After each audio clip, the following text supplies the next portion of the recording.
previewing round 3 of the FA Cup this weekend. COVID-19 is wreaking havoc on the fixture list. So as we speak to you right now, these are the games we know that are on. But of course, it's all subject to change. None more so than our Friday night big game, which we were hoping to talk about first, which we still will. It's Aston Villa versus Liverpool. It's Saturday, 3:45 a.m. kickoff. Now, Aston Villa's been hit by a raft of positive COVID tests. It's understood that Aston Villa want the game to go ahead, and they're willing to field a youth team up against Liverpool. It's a weird one, this. Do you think, first of all, Des, it should go ahead round 3 this weekend? Right, with the health implications, you can't continually postpone. It's a very difficult one. Yes, I think they should go on. I think the FA should come to a stance, maybe until the quarterfinals, because then it gets serious of not allowing postponements. But it really is a tough one. We're in unique circumstances, although it's not much more unique than when Liverpool last played Aston Villa at Villa Park in an FA Cup game. Liverpool fielded largely a youth team because they were, for very different reasons, their first team squad was ill-disposed. But I think in the interest of integrity, of playing the games, getting the games played in the Cup, and Villa, if you associate COVID-19 cases as being an injury concern, then yeah, that's the way the cookie crumbles. It's a very difficult one, but you can't have continual postponements. And I think if you go into continual postponements, you really do face the consequences further down the year. Right. Let's just assume the game is on. I know Craig's bang on with his prediction of 7-2 again.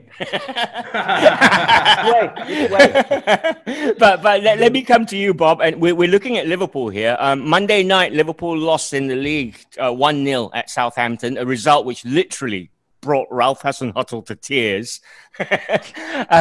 But notably, they played Henderson and Fabinho back there. So two midfielders in central defense didn't quite work for them, did it? No. I mean, more because it weakened midfield than because they played badly or anything like that. But I think we're now seeing the effect of the loss of Virgil van Dijk, Joe Gomez, and I mean, from time to time, Joel Matip and Fabinho himself was out for a while, wasn't he? So this apparent jinx of centre halves, is now taking its toll. I mean, they covered very well initially, as they do. That's Liverpool for you. You know, in adversity, they rise to the occasion. And the young lads, Nat Phillips and Reece Williams, played out of their skins. And, you know, we were thinking, oh, they can manage without these guys, you know. But I think now, because they've played so many matches, and because of the influence of particularly Van Dijk throughout the whole side, not just as a centre-back, and don't forget, he was quite a formidable presence in the opposing box as well. But more than that, it was the confidence that the whole team had when Van Dijk was playing. Yeah. And I think they're missing that. You can cover things temporarily, but now we're talking about the entire season. And I think that's taking its toll. And that's why Liverpool fans are concerned that they don't appear to be making any signing in the transfer window. Now they have the chance, but it looks very much as if they're not going to. And they are citing economic reasons for this, financial reasons, which is what they gave for not signing Timo Werner, if you remember. But then they went out and paid the same money for Diogo Jota, who worked brilliantly. It was a great success. But the economic argument, I think they can be a little bit disingenuous there. You're misrepresenting the Jota signing there. Jota was paid for a $4 million upfront fee, whereas Timo Werner's was a straight 45 or 50 million down payment. So there's a 45 million cash this year difference between those two transfers. And that's very important, I think, to understand the economic argument. Well, Okay, bow to superior Liverpool knowledge there. all right. If the game does go ahead, it will be televised. It's Aston Villa's youth team against Liverpool Saturday, 3:45 a.m. kickoff. That one. Everton versus Rotherham is an early Saturday game. It's 8 p.m. That one. Everton, Craig Marias, coming to the back of this off a 1-0 loss to David Moyes' West Ham last weekend. I know if you know Ancelotti, like we've been watching his career. This is what they want. They want a cup run. Exactly like we do. I don't think they're too dissimilar to Spurs in that respect. A lot of money has been spent on the club and their players since Moshe took over. And I just feel that Everton, with Ancelotti there, I mean, that's the next step for them. Obviously, Champions League is a big target for them. But I think if they were to sneak a domestic cup, I think it would be big. Now they're starting to bring in, top players. I think they're linked with Sami Khedira in this transfer window. And if that comes through, you're talking about, a World Cup winner, played at some of the biggest clubs in the world. And that's the kind of quality that Everton are now targeting and attracting. You look at, they managed to keep Richarlison from Barcelona, from going to Barcelona. And then they're signing players from Barcelona. It's a big, big step. It's a big statement that Everton are making in the transfer market. Now, naturally, you'd expect them to be right up there in the table and doing well, and they are. They're doing very well. I expect a lot of changes from this Everton side, saying that, playing against Rotherham. I think Ancelotti would see this as a chance to rest ahead of what's been a very hectic schedule in the past month or so. Expect to see a bit of rotation, maybe Cenk Tosun starting up front instead of Calvert-Lewin. So I expect Everton to win this, don't get me wrong, but with a 70% of a second team. All right, we know that Alan, Lucas Digne, Fabian Delph, and Jean-Philippe Gbamin are out injured. Iwobi apparently is doubtful. Rotherham, Des Corkill, are 23rd in the Championship. This will come as a respite from the league troubles, Dave. So they're going to come into this with no pressure. They lost 2-1 last time out to Barnsley. They're not in the best run of form. This is really form book out the window type game.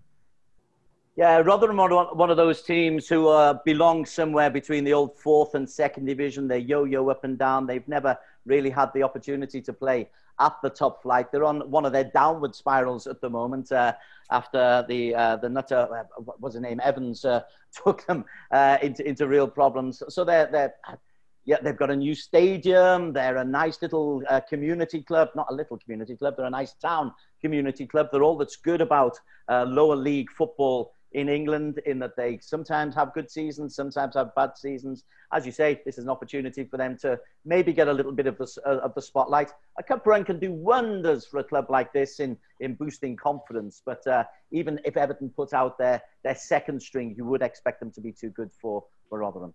How important, Bob, is a trophy for this Ancelotti project? And you're looking at the FA Cup here now. I think it's quite important, as the lads have said. It can be more important to some clubs than others. And I think this would be massively important to Everton. They haven't won anything for a long time. The FA Cup, I believe in the mid-90s, was the last trophy they won. And so they would settle for winning the FA Cup. If you said to them at the start of the season, they'd snap your hand off if you said they were going to win the FA Cup. No question about it. It gives them a place in the Europa League next season, whether they get the league position or not, but they probably will do that anyway. But the boost to morale, they've laboured in the shadow of Liverpool for so long. Anything like that would be regarded as a great triumph in the blue half of Merseyside, no question about it. And they're good enough. They look like a cup side, actually. When you analyse their strengths, they can score goals. That's the thing. They've got Calvert-Lewin. He's been prolific. And they've got Richarlison, they've got quality. If they get those injured players back, they're going to be a force. But this match, you've just reeled off about 6 or 7 names there, Ross, of wounded first-team players, which will mean that they have to play some of the guys that wouldn't otherwise have played. Yeah. So they're going to be stretching those guys, unless they can put them all on the bench and go 2 goals up in the first 10 minutes, kill the game off, then they can They've relax. got good depth, haven't they, in their squad, Bob? They have. But they still, would probably prefer not to play certain players. Well, it's intriguing. It's a Saturday, 8 p.m. kickoff, Everton versus Rotherham. Right, this one specifically for Bob Holmes this time. I'm hoping it goes ahead. Nottingham Forest versus Cardiff City is an all-championship affair. It's an early kickoff, Saturday, 8 p.m. Forest currently 19th in the championship, Cardiff 15th. Obviously, you're going with the red tide here, Bob, but can you tell us a bit about your beloved Forest? Yes, I can tell you quite a lot, unfortunately. I was asked recently how long it had been since we were in the top flight, and immediately I said 30 years. Well, it isn't actually. It's only 21, but it felt like 30 years, if you know what I mean. Sometimes it feels even longer. No, we're in bad shape. We are undefeated now for about 3 games, which is regarded as a bit of a recovery. But no, even Chris Hughton, who is a much respected manager, has not been able to make any difference whatsoever. We signed 16 players in the transfer window, only 3 of whom I'd heard of. And there seems a scattergun policy of transfers, irrespective of whether the manager wants them or not, whoever the manager is. There's absolutely no cohesion there whatsoever. And this owner, the Greek Greek shipping magnate, looked as if he was going to be an ideal owner at first. He owns Olympiacos as well, got plenty of money and got all sorts of plans for the ground and everything. But he just hasn't delivered. A familiar story. And he sacked 6 or 7 managers in 2 years, I think. So you can't get any kind of stability there whatsoever. They're probably lucky that there are no crowds because, well, there wouldn't be any crowds anyway. The fans are really disillusioned. There was a piece in The Athletic by Dan Taylor, who's Sports Journalist of the Year for about 3 times in a row at The Guardian. Massive Forest fan, in-depth piece. And I tell you, he must have been in tears when he wrote this. Everything about the club is wrong, it seems. And I wouldn't be surprised if Chris Hughton leaves very soon unless they get a quick turnaround. So it's a very, very bleak picture.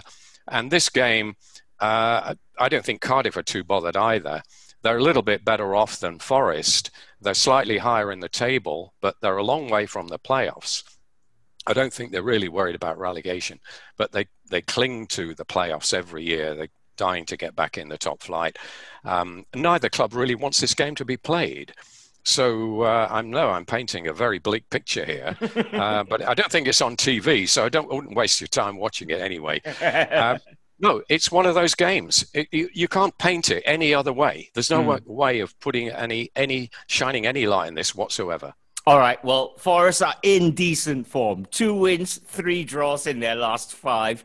Cardiff, their score kill, 1 win, 4 losses in their last 5. As Bob mentioned, they are slightly better, 15th in the championship, but club going nowhere. Bob, don't go into sales. Don't go into sales. Okay? Never have been, mate. So I think Cardiff's position is slightly false because in those last few games, they've lost to Norwich, they've lost to Brentford, they've lost to Swansea, who are 3 of the upper echelon clubs. But that probably tells you a little bit about Cardiff at the moment. They do want to get back into the top flight, but their choice of coaches has been a problem for Vincent Tan and his board of directors. They're a big-ish club. They are big enough to get into the Premier League and do okay. But ever since Malky Mackay's tenure came into an ignominious end, they've kind of struggled. They got lucky with Neil Warnock. He got them very, very close. But their selection of coaches leaves a lot to be desired. Neil Harris is a good coach, and he'll make them competitive, and he'll probably, and I would put money on them, getting to the playoffs. But I can't see them going up because I don't think he inspires. Before that, they selected the likes of Paul Trollope and Russell Slade and Ole Gunnar Solskjaer as their coaches. All respectable. Solskjaer may well become top echelon or not, as the case may be. All respected. I do think this is where selection of the man in charge is a problem, and Cardiff haven't got a bad record, but it's not a great record. Therein lies the problem. They're a middling team, difficult to beat, will lose the big games, will beat the teams below them. They would like, I think, to do well in the Cup, because don't forget, they are the only team outside of England to take the FA Cup to Wales. They did that famously, as Bob remembers, in 1927. Remember it well. The guys have set you up for a nail biter there. Nottingham Forest versus Cardiff is Saturday, 8 p.m.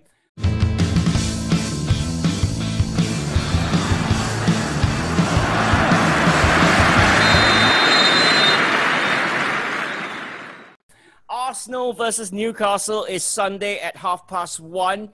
A lot of talk, Craig Morris. I was reading that Arteta, if he uses his squad, has to give Folarin Balogun a run out because this 19-year-old is out of contract at the end of the season. A lot of clubs are after him. He scored 2 in the Europa League. Arsenal fans know that he's a bit special. Ideal time to give you, but then you're playing a Premier League team as well. So what do you do? Yes, it's funny with this kid because Arsenal want him. Apparently, he wants to stay, but it's his agent that is, offering him out to other clubs around Europe, as is the case, as is in most cases. But at the end of the day, if the player is keen on staying, I mean, he's had his chances in the Europa League, like you mentioned. The next natural progression would be to play in the Premier League and I think establish himself.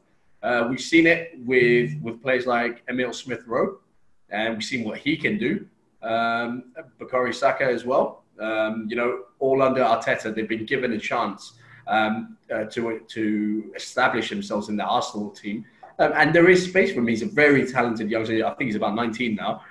So he's getting to that age where, I'm probably a bit too good to be playing under 23s every week. I want to play men's football. An option for Arsenal would obviously be to get him signed to a long-term contract and offer him out on loan, which I think a host of Championship clubs will be snapping him up. But just go back to this FA Cup tie. I don't think we'll see much rotation in this. I actually think we're going to see a full-strength squad. I think Arsenal are on a great run of form now. The confidence from that from that bounce of wins is incredible. They're playing good stuff. That Chelsea match was obviously the turning point. And they want to keep this momentum going. It's still, Arsenal are still in a sticky position. It's not where they'd like to be.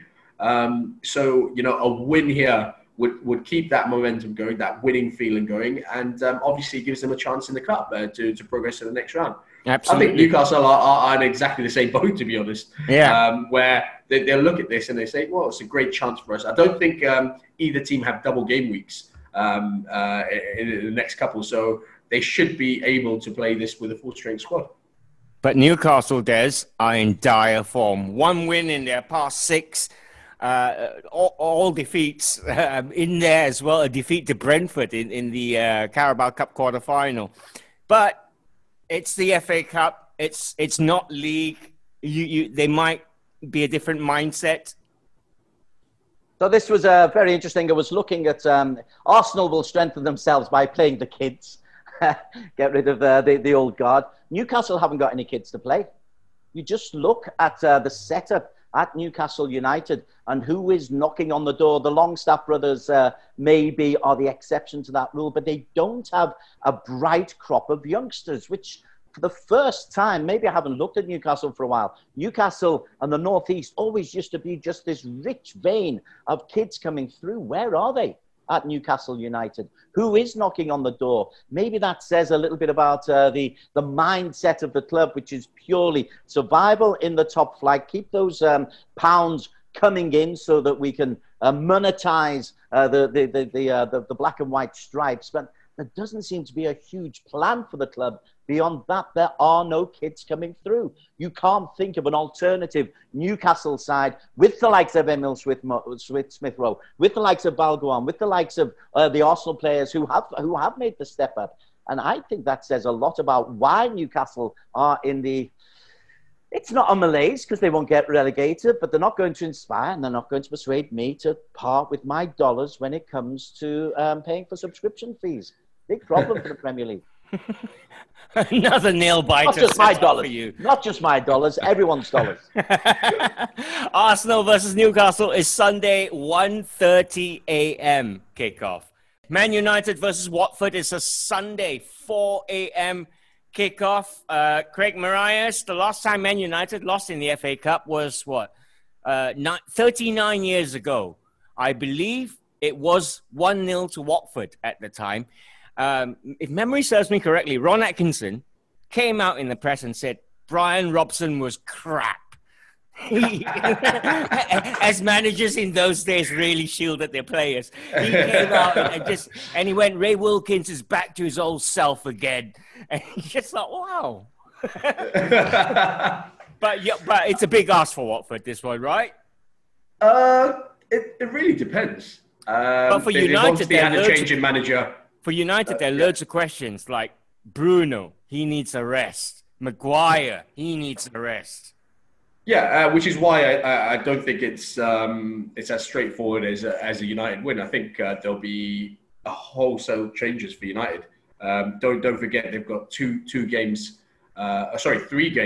in the next 2 game weeks straight after that. They obviously play their Burnley fixture, then they've got Liverpool and I think it's Fulham, if I'm not mistaken.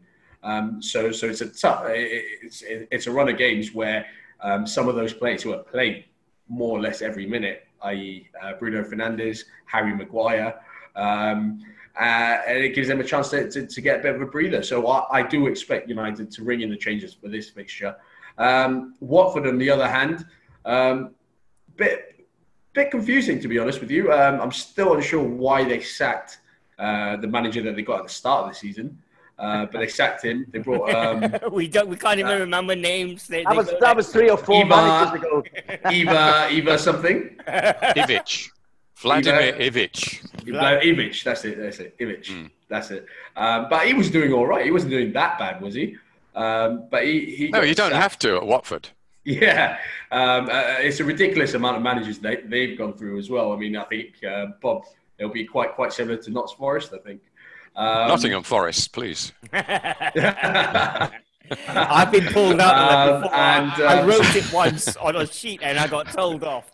Separate. Yeah, okay. Nottingham Forest, Bob.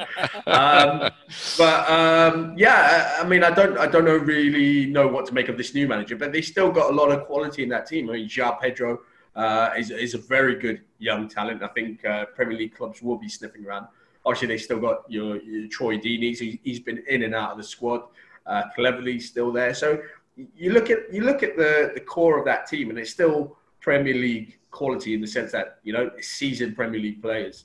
So I think it'll be a very tough. It'll be a tough fixture. You talk about the beauty of the cup, and you still expect United to win. Yeah. But when you talk about the beauty, the magic of the FA Cup, this could be the one. This could be the tie, the upset of the round. And I wouldn't be surprised. I still expect United to win. But it's a tough fixture against Watford side. Watford have already signed a player. They've brought in Danish winger Philip Zinkernagel from Bodo Glimt. And here's a picture of him. But yeah, we don't know much about it. But we do know ex-United players, Ben Foster, Craig Cathcart, Tom Cleverley, as Craig mentioned, Ismaili Sarr, part of the... Sarr's there. Sarr's still there. Very good player. Can Watford cause an upset here, Des? I don't know. My main interest in this is Ben Foster's goal cam. I'm an avid follower of it because it's good. Puts a it's GoPro really good. behind his goal, and the audio's on. It's very simple, and he publishes it so you can see how he defends. You can see his footwork. You can see he's still a very good goalkeeper. And you also, in the defeat against Swansea, saw the Swansea player coming up and celebrating in front of the GoPro. So that's my main interest in Watford at the moment. Sorry to not bring anything remotely insightful about them, apart from the fact I've lost track of who their coach is. But I like Ben Foster as a personality, and I like what he does in bringing the game closer to the fans. Was he called the cycling keeper or something like that? His thing on YouTube. Yeah. Yes. Correct. The cycling keeper. Yeah. He's a pretty good goalkeeper as well, to be fair. Yeah. Very good. Still, even at 36 or 37. Well, 37, I believe. Yeah, well worth subscribing. For goalkeepers, it is worth subscribing because you can see what a top goalkeeper does when the ball is not at his end of the pitch, how he's involved in the play, how he's communicating. I think it's really an educational tool that I love it. Sorry, Ross, just to sidetrack a little bit. I think for one of the championship games, he actually cycled to the game. Or something like that. It was absolutely ridiculous. He's got a 90-minute match ahead of him, and he cycles to the match. Incredible. Brilliant stuff.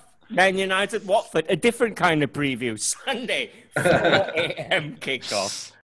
Marine versus Tottenham is one of these romantic FA Cup ties in the making. It's a Monday 1 a.m. kickoff, this one. I'll come to you for a Tottenham update. They're buoyed at the moment, Bob Holmes, having reached the Carabao Cup final. Jose came out and said the trick to cups in England, or being successful with cups in England, is to take them seriously. And he's been here long enough to know that. But there will be changes, you feel, for Marine. Yeah, I mean, this would be one of the great upsets in FA Cup history if Marine were to pull this off, especially against Mourinho. He's got a point there. Mourinho always has taken cups seriously, right from his first incarnation as a Chelsea manager. The very first trophy he won was the League Cup, wasn't it, against Liverpool, if you remember, the shushing final. That it was at Cardiff, that game, and I think he realised then, with a full house, a great atmosphere, what these cups mean to the fans, and thereafter he's always taken them seriously, and he's won a few, to be fair. This time, claiming that in the League Cup, just let's go back to that, just to bring him down a peg or two, they've only actually beaten Stoke and Brentford, to get to the final because of a quirk of the fixtures, and COVID had a hand in it. They were given a one bye. Anyway, this is a different competition. So they haven't really got a lot of experience this season of knockout ties, but I don't think they need it Marine are the lowest ranked team, I believe, in the tournament, that are still in the tournament. They're not even in the National League. They're in the Northern Premier League. It's about the 9th tier, I think, of English football. Yep. So they play in the Northern Premier League Division 1 Northwest, to be exact. It's lower than 9th then, isn't it? I tried to look for a table. I couldn't even find a table, but I do know that they're in pretty good form. 4 wins and 1 defeat in their last 5.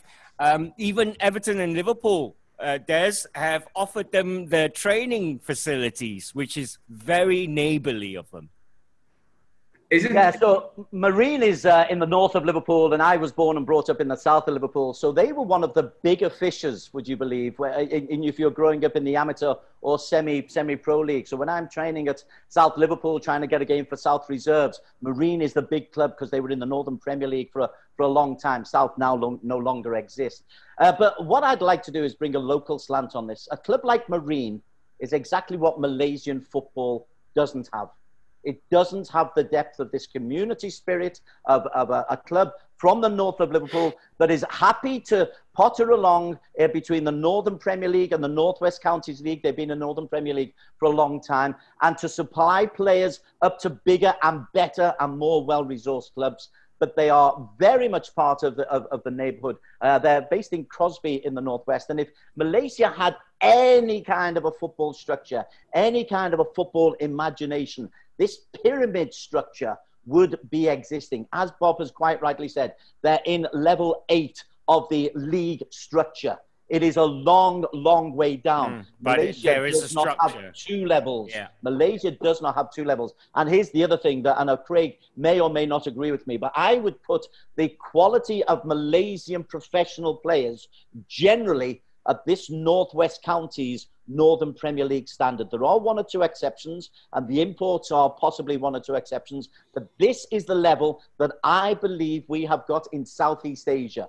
Thailand is maybe a step above, but I would argue that an awful lot of marine standard football is what we get at the pro level in Malaysia. And largely because you don't have any kind of pyramided structure, there's nowhere for the Malaysian players to go. There are places for the marine youngsters to go, or if they're not good enough to go anywhere, they're still playing a really good level of football. And they play the likes of Everton under 23s, so a man versus boys game. It's a terrific example of what a community and pyramidic football can do, and Malaysia has so much to learn from the likes of Marine. All right, quickly, Craig, do you reckon Marine have a chance here against Tottenham? Absolutely no chance. I think it's one of those, like, Tottenham could still fill their under 23s and still get a big result. I mean, the golfing class is too big. As Des says, you know, I mean, they'll be up for this. Marine will be up for this. They'll be giving everything. And I don't think Spurs will be disrespecting them in the sense where they're going to field a bunch of kids, which they could easily do and still get the victory. I think you still see 1 or 2 big names playing in that match, and rightly so. You've got to take it, you know, a bit seriously and not take the piss. But I expect Spurs to win this absolutely comfortably. Brilliant. I cannot. I mean, Yeah, if we do see an upset here, my, it will be going down as the biggest upset in the history of the FA Cup. I'd love to see anyone that can bring any other game to me. Perfect. Yeah, absolutely, Craig. They are the lowest standing team, I think. I don't think anybody lower than Marine's level has ever won an FA Cup match. I mean, there have been some famous upsets, but nothing on this level. This is subterranean. And Jamie Carragher's sponsoring their jersey or something, isn't he? Sponsoring the match, £20,000. Yeah. The Athletic as well, shirt sponsors. I was reading. Oh yeah. Yeah, which is good. Oh, I may have got confused with another team. Anyway, Marine Tottenham is a 1 a.m. kickoff.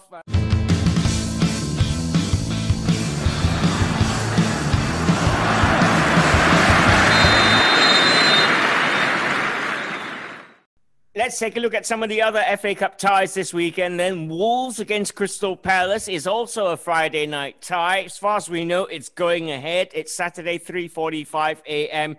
kickoff. Both clubs, Bob Holmes, identical records in the league. 6 wins, 4 draws, 7 defeats from 17 games. Wolves, I don't know. Who's going to fancy this more? I mean, Wolves might have the advantage. It's at home, but no fans. Does it matter? Not much of an advantage, is it really? Slight, I'd say. I mean, given the porter cabins that some of the away teams have to change in, I suppose 1 or 2 horror stories are emerging, aren't they, from certain clubs?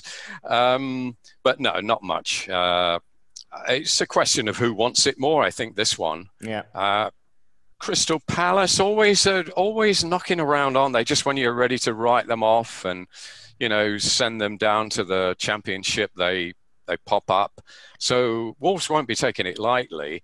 Another factor here is, as Sam Allardyce alluded to it the other day, talking about COVID and age.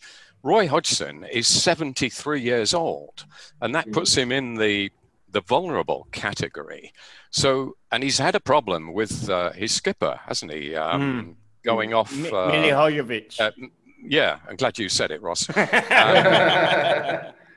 AWOL and being a naughty boy over COVID. So, I mean, some of these players, I mean, I know they feel invincible when you're fit blokes of 20 to 30, you're going to feel invincible. But I think when your manager's 73, you owe him a little respect. Yeah.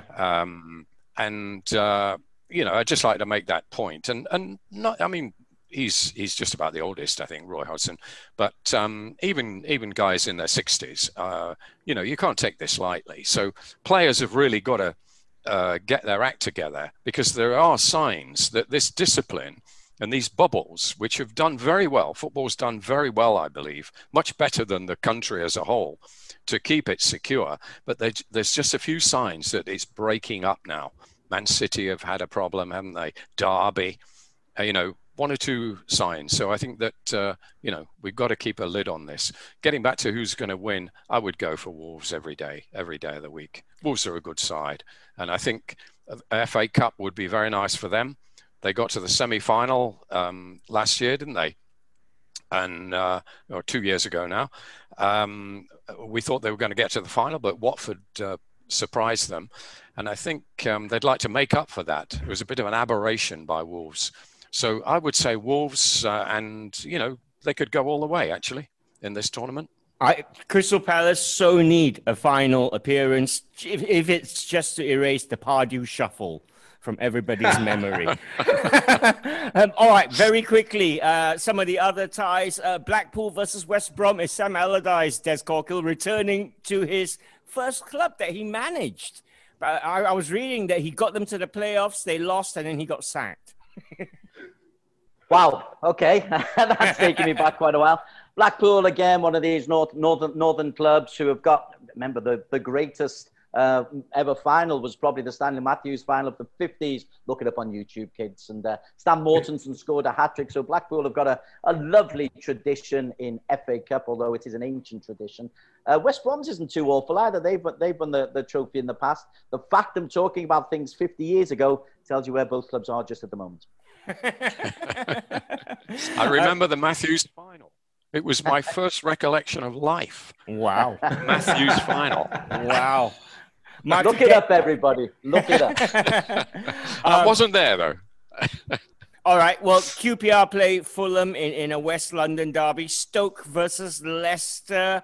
You got Southampton against Shrewsbury, Sunday, 4 a.m. Crawley versus Leeds could be good fun. I was reading, Craig Marias, that Leeds average 3.71 goals a game, and it's 4.11 if it's away from home. Yeah, I mean, we know that. Yeah, they are great fun, especially in the Premier League. Where the quality is so high. And Leeds never sit back and defend, do they? It's all about attack, which suits Des Corkill to a T.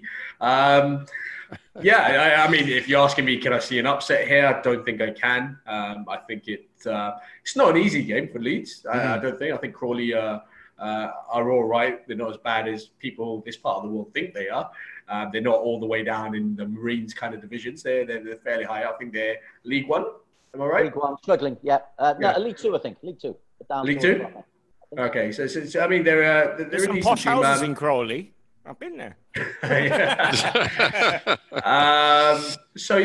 mean, I expect, like I said, I think a lot of the Premier League teams, will be making changes.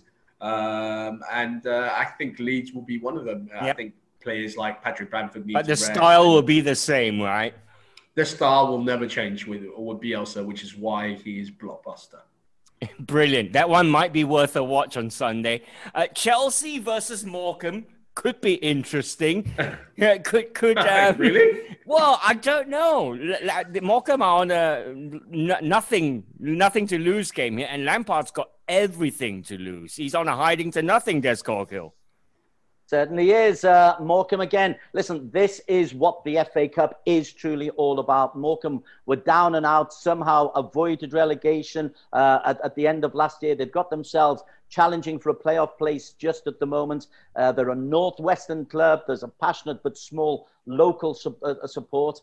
Compare that with the Premier League multi-million dollar riches. And you just love to see a team like Morecombe or Crawley or Marine bloody the nose of the of the so-called elite. It's the kind of match which Morecombe exactly have nothing to lose. They can afford to lose 7-0 and not be disgraced. But if they were to sneak a 1-1 draw or a 2-1 victory or something horrible, they'll be talking about it forever and ever within the 3-mile radius of Morecambe City. Currently 7th in League Two. They lost 7-0 to Newcastle in the Carabao Cup, but they have picked up since. All right, elsewhere, very quickly, Newport versus Brighton is a Monday 3:45 a.m. kickoff. Stockpot County versus West Ham could be interesting, Bob Holmes. Mark Stott apparently has taken over at Stockpot. He's invested in a training ground. They've got they've 10 seasons in non-league football now, but they've got some kind of stability, and it's away from home. It's David Moyes. I don't know. Do you fancy a shock here? No, I think there's more chance at Newport, actually. Newport have got a history of shocking teams, and we know Brighton are in a bit of trouble, aren't they? Can't buy a goal. More concerned about staying up than the FA Cup. So looking at the whole fixture list, if you want an upset, I would say Newport. But no, not West Ham. I would say West Ham probably fancy a run in the cup. I think West Ham have won the FA Cup in not ancient history. Trevor Brookings' header. Might be for some people. But, they got to the final. They lost to Liverpool in 2006. It's not that many moons ago. But Stockport, they're doing well. It's good to see them recovering because they were in jeopardy, weren't they? They almost went out of business. So good to see them. But no, as I say, Newport rather than West Ham, Newport rather than Stockport for me is a more likely upset. Well, player who won't be involved for West Ham is Sebastian Haller, on his way to Ajax for a cut price, 20 million.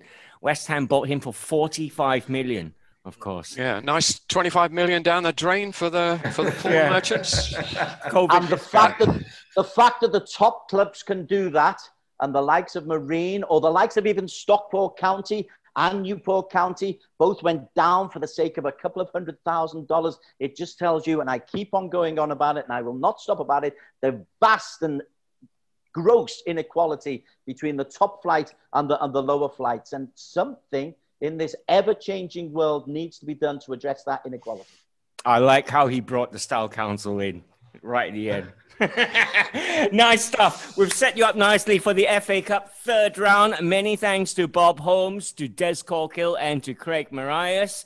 Everybody, have a great weekend. We will spot you next week. Bye.